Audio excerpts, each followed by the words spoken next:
Now, we spoke to the Federal Treasurer, Josh Frydenberg, yesterday. He announced a $400 million package. I think $300 million was coming from the federal government, the other $100 million from the state government, or figures thereabouts, to support small businesses. Now, there's some rental relief, there's some business payments, there's also some top-ups for individual welfare. Is it enough? The answer is almost certainly not. I mean, there's no amount of government welfare that can make up for businesses whose trade has been cut by a dramatic percentage because of lockdown restrictions up in Sydney and the ongoing restrictions here in Melbourne. But could governments do more? Our next guest is a retail expert from accounting firm Pitcher Partners, Terence Tay. Good afternoon. Hi, Tom. How are you? Very good, thank you. So what do you think the government could do differently or better to support some small businesses? Well, firstly, I think whatever the government's doing to try and extend help, it's all appreciated because I think all small businesses or actually business in general is really finding it really tough in the moment. But I guess this is a really important message for the business owners that actually have their own brand, a really decent workforce, and especially really focus on retail and haven't really invested in digital much previously. You should use these opportunities or these grants and whatever help the government is a really amazing opportunity to elevate up the thinking of what you're doing. And if anything, there are many ways to use this sort of help to upgrade and make the business far more resilient than what it is. Because one of the things that's probably quite common is that I guess the environment we're living into is it's stretching off a lot longer than what people anticipated and may just be the norm for a little while. Okay, but I mean, look, it's fine to say things like pivot online, which is a bit of a buzzword, but I mean, like, there's someone I know here whose parents are migrants, they run a fruit shop, and, to explain to them the concept of somehow taking their fruit shop, which is in a physical shop, and somehow pivoting it online is to them, I just think, a foreign language. Yes, and listen, I think with every business, they're all going to have different points of maturity. They're going to be doing certain different things. While the government obviously provides grants that covers a lot of these businesses, some of these businesses will find it a little bit harder to change than usual. But others, like say one of the fashion retail clients that we had, they've been able to use some really strategic use of funding to actually improve digitally. And what I mean by that is improve their capabilities in search engine optimization and acquired digital assistants to help guide conversions. And for this particular client to work with, we've been able to double and triple their revenues without actually expanding much more of their team. So there are going to be certain sectors and certain players that will benefit quite well from this, and others. Yeah, it will be a longer journey.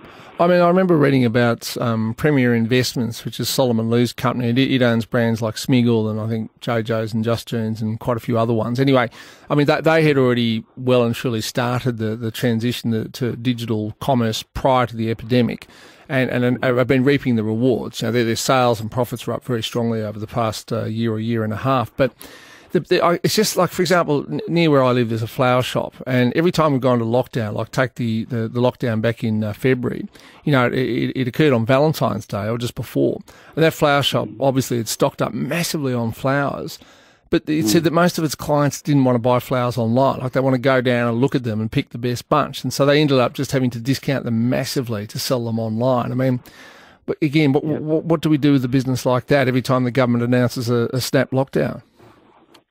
Yeah, I think with those things, there will be certain businesses which will have goods which are naturally quite perishable. And unfortunately, with those items, things like the COVID pandemic really doesn't matter. Really doesn't matter how they actually do it, because unfortunately, some of these businesses will still need to find other ways of, I guess, making their business more robust.